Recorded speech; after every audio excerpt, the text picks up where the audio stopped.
Commander Amador going to Crew 212 for LCS 6. My intentions for the interview today is I'll provide a short opening statement to the group, and then open up some questions for the pool reporters. My commanding officer sends his regrets that he was unable to make it today. He had other previous scheduled events he couldn't get out of. I have mixed feelings about today. I'm sad to leave my family, but truly excited to embark on the upcoming maiden deployment for USS Jackson. Deployment is a great strain on a ship or crew, and almost as important as the families are left back behind. The men and women of the Jackson have worked extremely hard to date, and I couldn't be prouder of them. We're ready to get out there, work with the regional navies, and show the world what the mighty Jackson can do.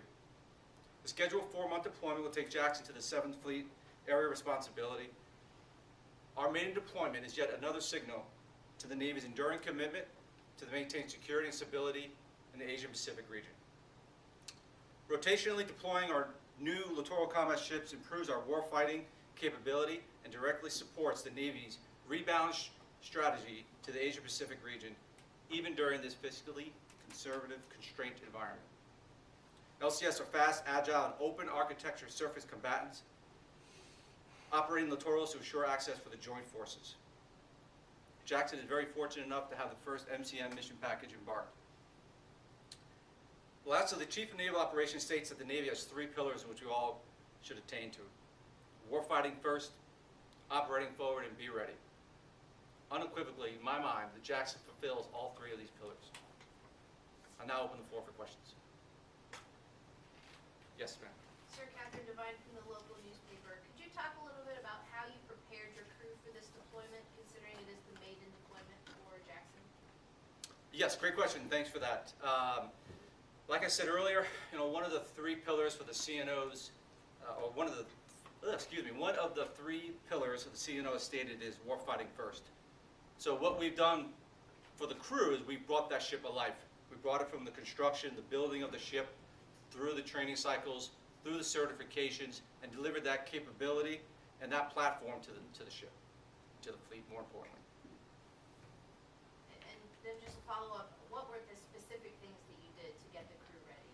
I know the LCS crews rotate from some type of training facility onto a ship and then rotate around for your deployment. So could you talk a little bit more about that? Yes, so a couple of the things that the LCS brings that's unique compared to other platforms is in fact the rotational crewing that you talked about.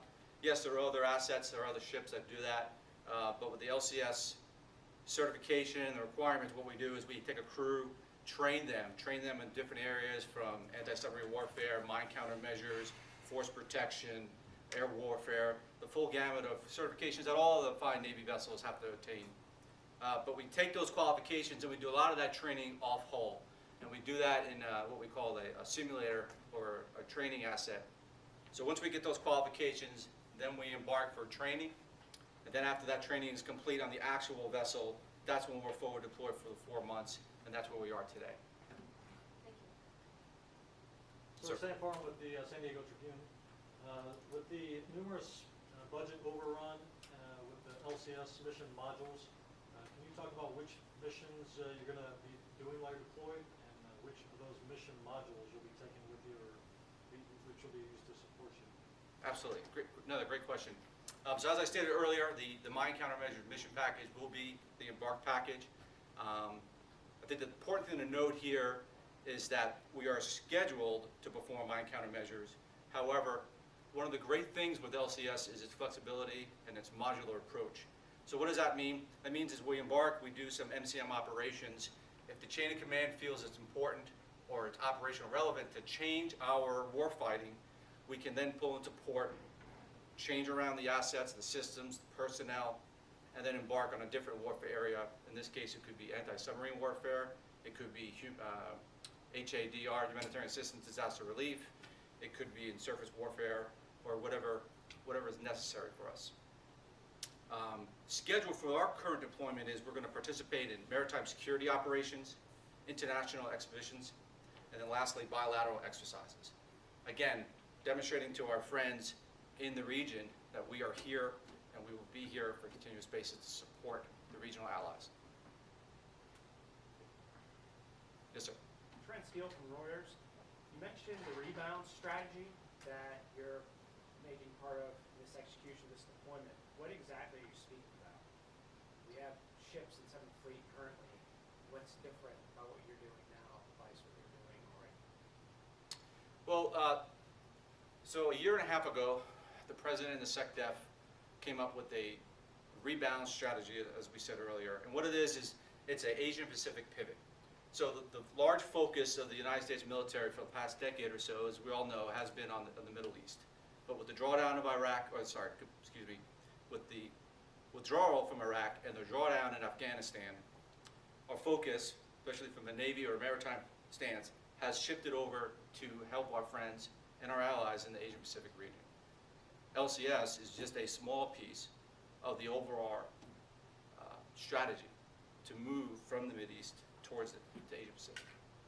So will your hull be shifting over to one of the foreign ports there to be forward deployed? Yes, our main deployment is in fact to the Asia Pacific region, and we will be home ported in Singapore. Thank you.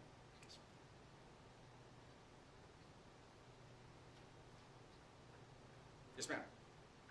Sir Martina Dell, local Navy League, I know this is your maiden deployment. Could you talk just a little bit about the ship's namesake for those who may not know?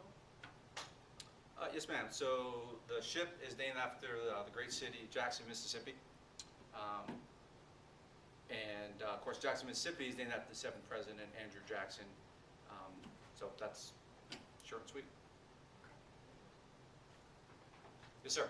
Do you have any ties to Jackson or anything along those lines, you personally, sir? I do not have any personal ties to the great city of Jackson, Mississippi. I did attend A school in Meridian, Mississippi, and previously worked for a Mississippi senator.